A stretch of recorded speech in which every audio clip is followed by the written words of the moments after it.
اعوذ باللہ من الشیطان الرجیم، بسم اللہ الرحمن الرحیم۔ سورۃ البقرہ آیت نمبر 233۔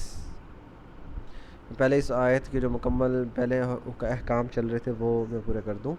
وہ یہ بتایا جا رہا تھا کہ والد جو ہے والدہ اپنے بچے کو پورے 2 سال دودھ پلائے گی اگر کوئی باپ اس کی رضاعت کو پورا کرنا چاہتا ہے تو، لیکن ان 2 سالوں میں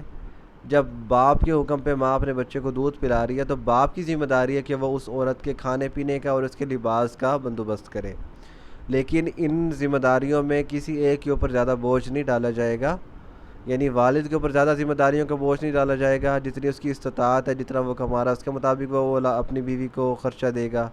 اور نہ ہی بیوی کے اوپر ماں کے اوپر کوئی بوجھ ڈالا جائے گا اس کے بچے سے مطابق، بچے سے وَعَلَى الْوَارِثِ مِثْلُ ذَلِكَ۔ اور اگر باپ مر جاتا ہے تو باپ کے وارثوں کا کام ہے کہ وہ اس کی والدہ کو 2 سال مکمل جو بھی اس کا جو نان نفقہ ہے وہ پورا کر کے دے۔ پھر آگے آتا ہے جی فَإِن، پس اگر ارادہ ہے وہ دو چاہیں، فِصَالًا چھٹوانے کا، انترازن رضاعت سے، انترازن رضاعت نہیں ہے سوری، فِصَالًا کا مطلب اگر وہ چھڑوانا چاہیں، ان کا مطلب سے ترازن راضی اپنی رضا سے، منہما دونوں سے، وتشاوروا اور وہ مشورہ بھی کریں، فلا جناح علیہما تو ان دونوں پہ کوئی گناہ نہیں ہے، یعنی اگر وہ دونوں آپس میں ایک دوسرے کے ساتھ مشورہ کریں اور ایک دوسرے کی رضا سے رضاعت یعنی دودھ چھڑوانا چاہیں، فلا جناح علیہما تو کوئی گناہ نہیں ہے دونوں پر۔ اور وَإِنْ أَرَدْتُمْ اور اگر تم یہ ارادہ کرتے ہو، ان کے تسترضعوا اولادکم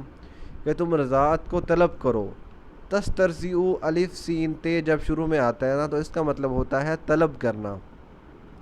جیسے استخارہ خیر طلب کرنا، اسی طرح استعانت مدد طلب کرنا، نستعین کہتے ہیں نا، تو استرضاع یعنی رضاعت کو طلب کرنا، یعنی کسی اور عورت سے، یا جیسے اس زمانے میں کیا کرتے تھے نا کہ بھی شہر کی جو اولاد ہوا کرتی تھی وہ گاؤں سے عورتوں کو بلاتی تھی جو عرب کی عورتیں تھیں، جیسے حضرت محمد صلی اللہ علیہ وسلم کو حضرت حلیمہ نے دودھ پلایا تھا نا، ایسے تو یہ رضاعت طلب کرنا کہتے ہیں، کسی اور عورت سے دودھ پلوانا۔ تو وَإِنْ أَرَدْتُمْ أَن تَسْتَرْضِعُوا أَوْلَادَكُمْ اگر تم یہ ارادہ کرتے ہو، یہ چاہتے ہو کہ تم رضاعت طلب کرو اور اپنے اولاد کے لیے کسی اور سے، فلا جناح علیکم تو تم پر کوئی گناہ نہیں ہے، تم یہ بھی کر سکتے ہو، اذا جب سلمتم تم حوالے کر چکے ہو، ما آتیتم جو تم نے انہیں دینا تھا، بالمعروف عرف کے مطابق، یعنی جو بھی تمہارے درمیان معاملات طے پائے تھے کہ بھی اتنے پیسے یا اس چیز پہ میں بچے کو 2 سال دودھ پلاؤں گی، جو بھی وہ رضائی ماں ہے تو وہ اس کو دے حوالے کر چکی ہو، پھر وہ تمہارے بچے کو دودھ پلا سکتی ہے۔ واتقوا اللہ اور اللہ سے ڈرو، وَاعْلَمُوا أَنَّ اللَّهَ اور جان رکھو کہ بے شک اللہ تعالیٰ، ان اللہ کے اللہ تعالیٰ، بما تعملون جو تم عمل کرتے ہو، بصیر اسے اچھی طرح دیکھ رہا ہے۔ یہ آخری آیت میں پھر اللہ تعالیٰ نے تھوڑا سا ڈرایا کہ بھی اس معاملے میں آنکھ کان کھلے رکھا کرو اور جان لو کہ جو بھی تم عمل کر رہے ہو، یعنی اگر تم کسی کے حق میں بھی زیادتی کرنے کی کوشش کرو گے تو اللہ ہر عمل سے باخبر ہے، ہر عمل دیکھ رہا ہے۔ اب آگے والذین اور وہ لوگ، یتوفون منکم جو تم میں سے وفات پا چکے، یتوفون کا مطلب اصل میں وفات کا مطلب ہوتا ہے کسی کو موصول کر لینا، وصول کرنا، جیسے ہوتا ہے نا انتقال کر گئے، لفظی مطلب تو ہوتا ہے انتقال کا مطلب ایک جگہ سے دوسری جگہ منتقل ہونا، اسی طرح وفات کا مطلب بھی ہوتا ہے کوئی چیز وصول کر لینا۔ اس کا ایک مفہوم یہ بھی ہے کہ مر جانا، کوئی مر جائے تو اس کو بھی کہتے ہیں وفات پا گیا، یعنی وہ اللہ نے وصول کر لیا۔ تو والذین یتوفون منکم وہ لوگ جو تم میں سے وصول کیے جا چکے، ویذرون اور وہ چھوڑ گئے یا چھوڑ جاتے ہیں، ازواجن بیویاں، یتربصن تو وہ روک کے رکھیں، بانفسہن اپنے آپ کو،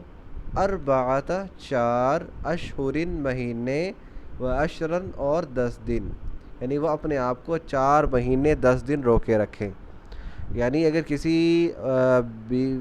عورت کا شوہر فوت ہو جائے تو اس کی عدت 4 ماہ 10 دن ہوگی، جبکہ طلاق میں کیا تھا 3 طہور یعنی 3 مہینے، جبکہ یہاں پہ 4 مہینے 10 دن ہے۔ ان میں تھوڑا سا فرق اس لیے ہے کیونکہ میاں بیوی کا تعلق بہت گہرا ہوتا ہے، اور ایسی صورت میں جب شوہر کی وفات کے بعد اس کو وقت مطلب تسلی دینے کا، اس کو تھوڑا سا بھی تاکہ وہ سوگ بنا سکے، کیونکہ عورت میں احساس زیادہ ہوتا ہے اور اسے جب شوہر کی وفات کا صدمہ ہوتا ہے، اور ایسی صورتحال میں، ایسی سچویشن میں وہ ہمدردی کی زیادہ محتاج ہوتی ہے، جس کی وجہ سے وفات کا جو شوہر کی وفات کی عدت ہے وہ زیادہ رکھی گئی ہے اور طلاق کی عدت کم رکھی گئی ہے۔ تو یہیں تک کل انشاءاللہ آگے پڑھیں گے۔ وما علینا الا البلاغ المبین۔